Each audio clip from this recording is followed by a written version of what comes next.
Welcome! This is Jackie Kelm, and in this video I'm going to present the concept of appreciative innovation as an alternative to problem solving. And I'd like to begin with a traditional appreciative inquiry comparison chart originally created by David Cooperrider that's been used by many practitioners to explain how appreciative inquiry compares to problem solving. And it uses the 4D cycle as the basis for comparison, which is something that I talk about in another video titled, What is Appreciative Inquiry? And you can find that video online at www.whatisai.com. Now, the comparison here shows how problem solving begins with the felt need of identifying a problem, while appreciative inquiry begins from a very different place of valuing the best of what is. And the next step in problem solving is to analyze the causes of the problem, while in appreciative inquiry, we dream or envision collaboratively about what might be.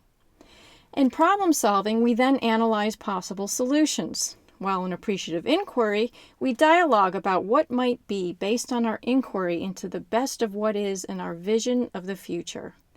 And finally, problem solving ends with action planning, while appreciative inquiry ends with innovating what will be. Now, there's a primary paradigm difference between the two. In problem solving, we look at organizations as a continuous source of problems to be solved, while in appreciative inquiry, we look at organizations as a mystery to be embraced. And these different ways of thinking about organizations can cause us to relate and work with them in very different ways. Next is a comparison diagram I recently created and presented in the same video I mentioned earlier that compares appreciative inquiry and problem solving in another way.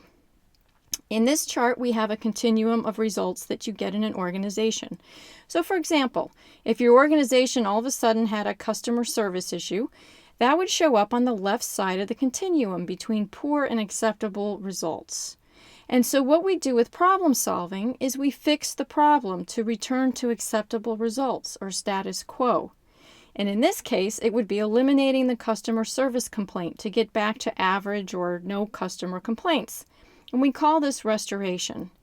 With appreciative inquiry, we go beyond just fixing the problem to create whole new possibilities that exceed the status quo. So in this example, instead of just eliminating the one customer complaint issue, it might be creating exceptional overall customer service. And this is why we call appreciative inquiry a generative approach, because it generates whole new possibilities and innovative ideas that go well beyond solving the problem that initiated the process. And in the next slide, I'll attempt to show you how this happens. Here we have a more detailed chart that is essentially a comparison between problem solving and appreciative inquiry. But here I introduce a name for the appreciative process, which is appreciative innovation. And the reason for this term is that appreciative inquiry by definition can be something as simple as looking for the best in another person in a conversation. So we need a name for the concept that we use in appreciative inquiry that is equivalent to problem solving. And I think the term appreciative innovation captures it. So we begin like we did in the traditional comparison chart with the starting point of a problem in problem solving. And oftentimes this is where we can begin with appreciative innovation. So in other words, something happens in the organization that we don't want. And so we can use appreciative innovation to address it. And so the starting point in that case would be the same. Now what's different with appreciative innovation is that we can also start when things are going well and build on them. And the strengths movement shows that some of our greatest opportunities lie in building on our strengths, and so there's untapped potential there. Now, the next step in problem solving is to determine what is not wanted, or what we want to stop. And with appreciative innovation, we decide what is wanted, or what we want to create.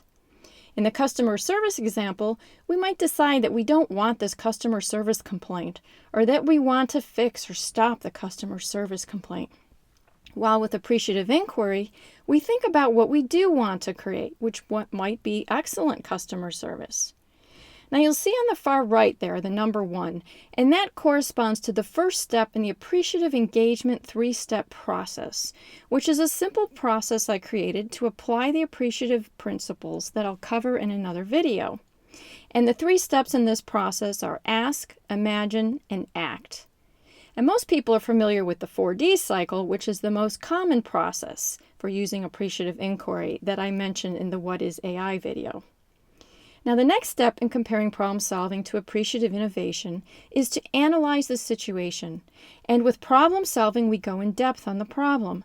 So we look at root causes of failure, weaknesses, problem areas, breakdowns and low points, negative deviance from the norm, or there's those intermittent times when things went wrong. With the customer service example, we would go in depth on this complaint and look at when it happened, who was calling, and try to get all the information we could on what went wrong. With appreciative inquiry, we'd look at root causes of success, strengths and best practices, breakthroughs and high points, positive deviance from the norm. So in our example, we would study times when the complaint did not occur when it normally would. Or we'd find customer service reps who don't get this complaint and study them. Or we'd study our peak customer service times and experiences and discover the root causes of those successes. Or we might look at outside best practices for customer service. Or maybe even talk with customers about their peak experiences and what made it so. So we're not ignoring the problem in any sense. We're just coming at it from the opposite direction by studying the other side of it, if you will, which is the solution side and all the information about what does work rather than what doesn't. And when you look at the key tools involved, you see in problem solving, we typically use surveys and assessments and data analyses that focus on the problem.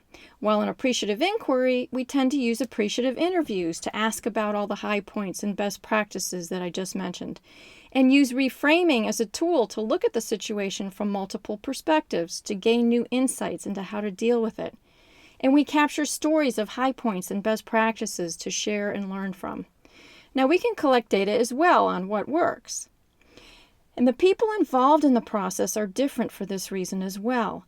In problem solving, you typically have a task force or team who goes out and does the analysis and makes recommendations back to a leadership team. In appreciative innovation, it's a much more collaborative process that involves more people depending on how big a change you're trying to make. In order to create buy-in and ownership for the change when it comes time to implement, you have to involve people up front. And this is one of the areas sometimes that you get pushback because people think they don't have time to involve more people. But here's the thing. It can take more time up front, but it saves huge time down the road.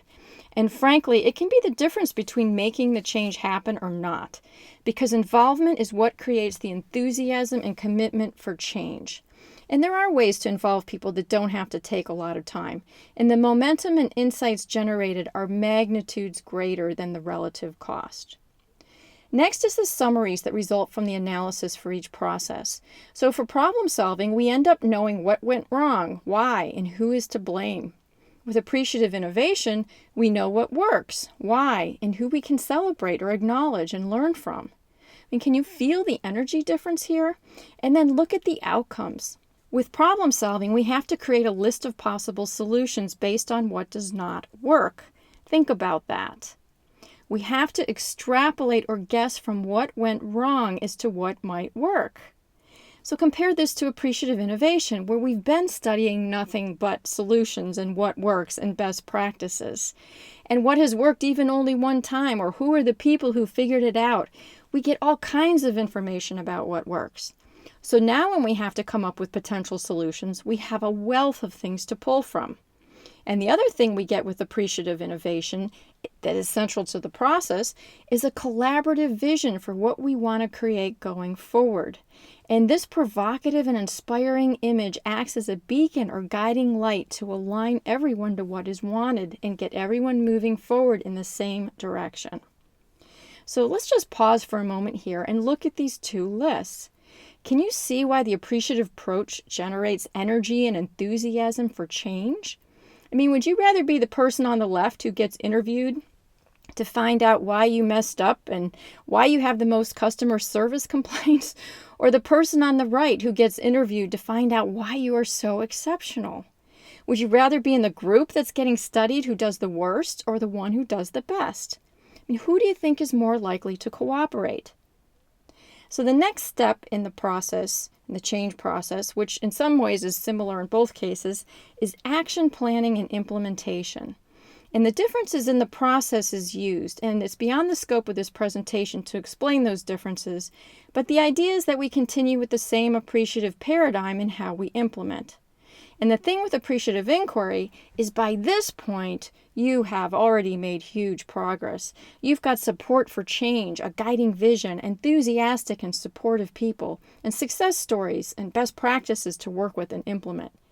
Now compare that with problem solving at the same point, where you have a task force with an implementation plan and lots of resistance in the organization. Which do you think has a greater chance of success? Now, when you look at leadership, with problem solving, it's the managers and task force leaders who are driving the change. And with appreciative innovation, there's a whole cadre of people excited to make it happen and wanting to be part of it. Again, a whole different ballgame. And then the end results with problem solving, if of course you can actually make the change, is to simply return to status quo and fix the problem. Whereas with appreciative innovation, you create a whole new possibility that is magnitudes greater than simply fixing the problem. And we talked about the emotional impact earlier. The problem approach by its nature creates fear, mistrust, defensiveness, and resistance, and it leads to disengagement. Appreciative innovation does the opposite. It creates enthusiasm for change, trust, cooperation, and ownership for the change. It creates what I call appreciative engagement. And the definition of appreciative engagement is connecting people to each other and their work through the principles of appreciative inquiry in a way that generates enthusiasm, alignment, and ownership for personal and organizational success. And once you've experienced the power of appreciative engagement, you'll never go back. So that concludes our discussion of appreciative innovation as an alternative to problem solving. For more information, please visit our website at www.appreciativeengagement.com. Thanks for joining me. Bye for now.